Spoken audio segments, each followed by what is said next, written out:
So mga bagay na kailangan mong gawin upang mapuyat sa kaisip ang isang lalaki sa iyo kapag hindi ka nag-message sa kanya.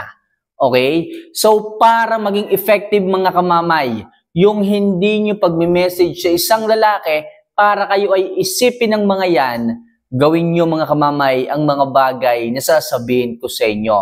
Garantisado at epektibo na ang isang lalaki ay mapupuyat, hindi makakatulog sa pag-iisip sa iyo kung bakit hindi ka nagre-reply, hindi ka nagme-message, o hindi ka nagpaparamdam.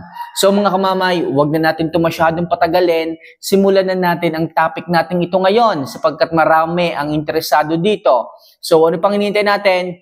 Umpisahan na natin to. So ano nga ba mga kamamay? Yung mga kailangan mong gawin upang ang isang lalaki ay hindi makatulog sa kaisip sa iyo kung bakit hindi ka nagme-message.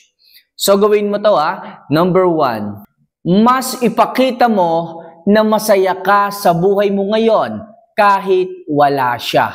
Tandaan niyo mga kamamaya, kung ang isang lalaki nga ay binabaliwala kayo, ito na yung pagkakataon nyo na mag-no contact rule para maramdaman ng isang lalaki ang halaga mo sa buhay niya. Para ang isang lalaki ay hindi magkamayaw, hindi magkaintindihan, hindi makatulog at lubusang mapuyat sa kaisip sa iyo pag hindi ka nagparamdam. Ipakita mo through social media. Pwede mong i-post yung mga kaganapan mo sa buhay mo. Ipakita mo na masaya ka, na nag-i-enjoy ka, maraming mga happenings ang nangyayari sa buhay mo. Di ba? O kaya naman, huwag ka masyadong magpaka-stress. Yung iba dyan mga kamamay, kapag hindi pinapansin o binabaliwala ng isang lalaki tapos nag-no contact rule yung mga kababaihan natin dyan, pero hindi nila kinakaya. Sa bandang huli, sila din yung umiiyak. Sa bandang huli, sila din yung nagsisisi kung bakit ginawa pa nila yung no contact rule na yan. Sa madaling sabi, sila rin yung nahihirapan.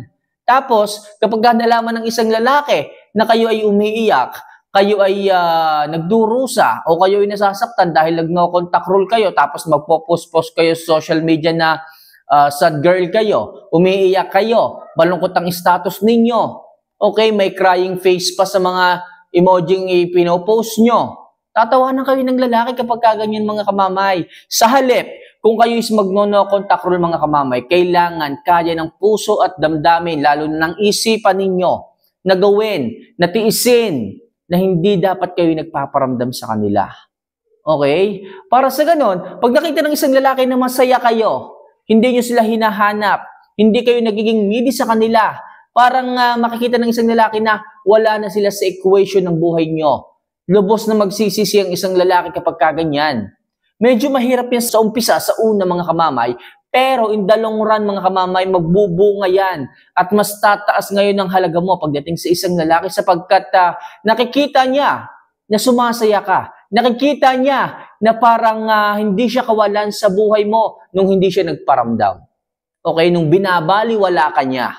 Kaya mga kamamaya, kung gusto mong mapuyat sa kaisip ang isang lalaki, kailangan kayanin mo. Kailangan mong pilitin na maging masaya. Subukan mo na tingnan ang buhay mo na kasama yung ibang mga taong mahal mo sa buhay. Okay? Sikapin mo na sumaya, ngumiti para ang maging feedback sa isang lalaki ay negative. Ibig sabihin, pag sinabing negative, hindi siya makakaramdam ng pagngiti. Hindi siya makakaramdam ng tagumpay sapagkat nakikita kanyang masaya Ang isang lalaki, nagsisisi yan. Ang isang lalaki, nalulungkot yan. Ang isang lalaki, nanghihinayang yan kapag nakita ka niya nang umingiti sa kabila ng hindi niya pagpaparamdam sa iyo. Sa kabila ng pagbabaliwala niya sa iyo. Kaya mga kamamaya, sinasabi ko sa inyo, kung kayo ay hindi magme-message, kailangan ipakita nyo na mas kaya nyong maging masaya nang wala sila sa buhay ninyo. Okay? So next, maging mas matigas ka kung nawala siya ng bigla sa buhay mo. Tandaan niyo mga kamamaya, minsan kasi nauunahan kayo ng mga kalalakihan na mag-no contact rule. Kapag kayo ay masyado nang attached sa kanila, pag nag-no contact rule yung mga yan, kayo ang parang mga aso, mga pusang hahabol-habol sa kanila. Kung alam ninyo na wala kayong ginagawang mali, wala kayong ginagawang hindi maganda sa inyong relasyon, tapos bigla silang mawawala, bigla silang magno-no contact rule sa inyo dahil sa sila yung nakagawa ng kasalanan, ang lakas naman ng loob ng mga yan. Sila na yung nagkamali, sila na yung nakagawa ng kasalanan, sila pa yung may ganang mag-no contact rule. Kapag ganyan mga kamamay, ang kailangan nyong gawin ay magmatigas. Panindigan ninyo yung kanyang mga ginawang ganyan. Alam niyang siya yung may kasalanan, pero bakit siya pa yung kailangang mawala? Kailangang mag-no contact rule. Diba? Tapos anong magiging tendency ninyo? Kayo pang maghahabol? Bakit? Anong dahilan? Sila lang nga yung nagkamali, kayo pa yung maghahabol? Kailangan mga kamamay, kapag ganyan na wala kayong ginagawang mali sa inyong relasyon, parang lokohan yan, di ba? Lokohan yan, sila na yung nanakit, sila pa yung may ganang lumayo. Sa halip na silang humingi ng sorry, sila ang magsisi, sila ang humingi ng kapatawaran, sila pa ang may ganang hindi magparamdam. Tuluyan nyo mga kamamay, tuluyan ninyo na hindi rin magparamdam, magmatigas kayo. Mas mabuti na rin yan mga kamamay. Okay? Bakit ko nasabing mas mabuti na rin yan kamamay? Kung mahal ka talaga ng isang lalaki, mag-iisip yan, hindi yan makakatulog sa gabi, hindi yan mapapakali sa bawat minuto at oras na lumilipas na hindi ka nagpaparamdam. Pero kung hindi ka naman niya talaga priority, fling-fling ka lang, parang katuwaan ka lang, mas okay na rin to. Kasi hindi ka niya babalikan. Hindi ka niya iisipin. Mas okay na rin yun mga kamamay. At least makikilala mo yung isang lalaki. Mas okay na rin yun mga kamamay. Kasi mawawalan ka ng taong hindi naman pinapahalagahan ng kagaya mo. Okay? Kaya mga kamamay, gawin nyo yon para ma-filterize nyo yung mga taong talagang may malasakit sa inyo. Yung mga taong kailangan nyo sa buhay ninyo. Kung talagang mahal ka niya ng mga kamamay, pag hindi ka nagparamdam, sigurado ako, isipin ka ng mga yan. Hindi makakatulog ang mga yan. Hanggang sa tawagan ka na, hanggang sa i-message ka na, hanggang puntahan ka na sa inyo. Kaya mga kamamay, sinasabi ko sa inyo, maging matigas kayo kapag bigla siyang nawala. Kung siya yung nasa mali at ikaw yung nasa tama, magmatigas ka at huwag mong iisipin na baka iwanan ka niya. Kasi, kung talagang mahal ka niyan, babalikan ka niya. Okay? So next, ipakita mo na walang epekto sa iyo yung mga patama niya, yung mga post niya. Kapag ginawa mo yun mga kamamay, sigurado ako, luluha ang isang lalaki sa pag-iisip sa iyo, sa pag-aalala sa iyo, sapagkat nawala na yung dating nararamdaman mo sa kanya. Bakit? Kasi, gaya nga nasabi ko, huwag mong ipapakitang may epekto sa iyo. Yung mga patama niya, yung mga post niya. Wala man siyang banggiting pangalan, pero alam mong sa iyo ang patama nun. Huwag mo sanang isipin na para sa iyo yung mga bagay na yon. Huwag mo sanang damdamin yung kanyang mga patama na sa post sa FB lang talaga niya dinadaan. Hindi kanya kayang tumbukin. Kapag kaganyan mga kamamay, huwag mong ipakitang apektado ka. Ipakita mo pa rin na masaya ka sa mga nangyayari sa buhay mo. Okay?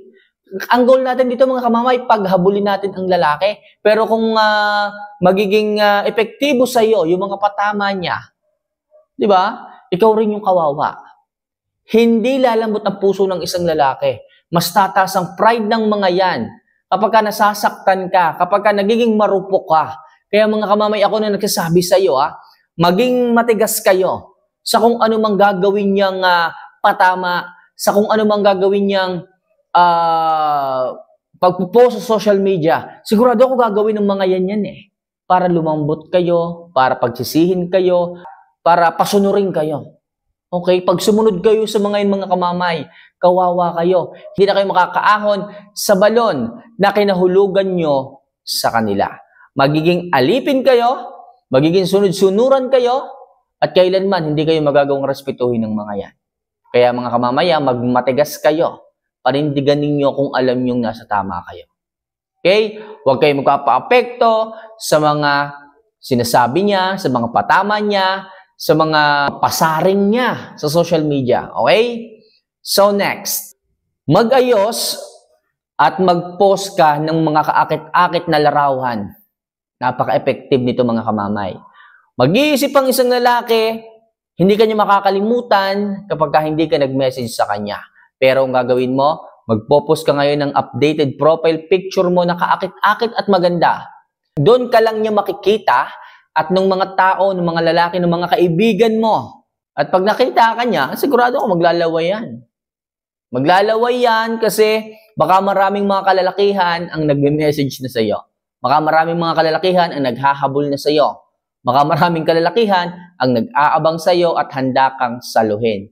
Kaya mga kamamay, kung may mga partner kayo dyan na binabaliwala kayo, may mga partner kayo dyan na tinitiis kayo, napakagandang gawin nyo ito mga kamamay.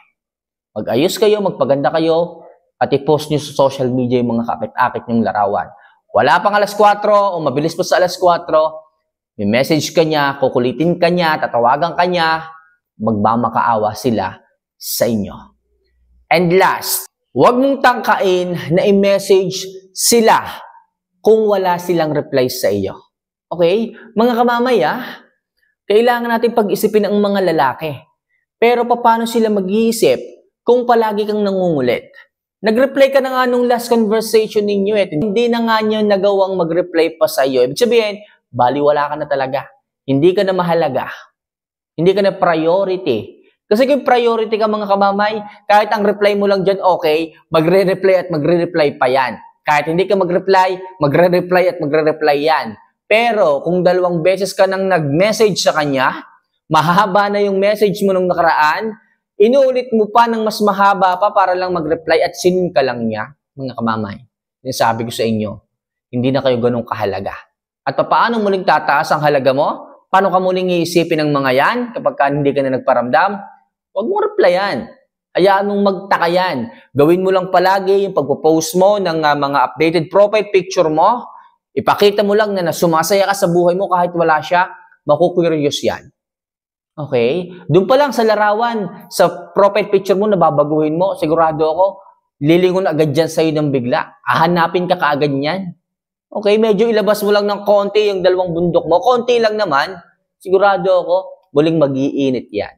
Muling hahanapin ng isang katulad mo. At sigurado ako, kapag nangyari yan mga kamamay, huwag sana kayo magiging marupok, pero medyo tigas-tigasan nyo sana. Okay? Panindigan nyo sana yung inyong ginagawang hindi pagpaparamdam sa kanila. Hanggang sa ang isang lalaki ay maging sunod-sunuran nyo na. So, yan lang muna sa ngayon mga kamamay ang kailangan nyong gawin kung hindi na kayo pinapriority o binabaliwala na kayo ng isang lalaki, so gawin nyo yan para sila ay hindi makatulog o mapuyat sila sa pag-iisip sa inyo kapag hindi ka nag-message. So, paano mga kamamay? Mahal ko po kayo See you for our next vlog. Kung gusto niyo pa ng mas marami pang love advice, huwag niyo sanang kalimutan na mag-subscribe at mag-like sa video ito. So, paano mga kamamay? See you for our next vlog. Paalam.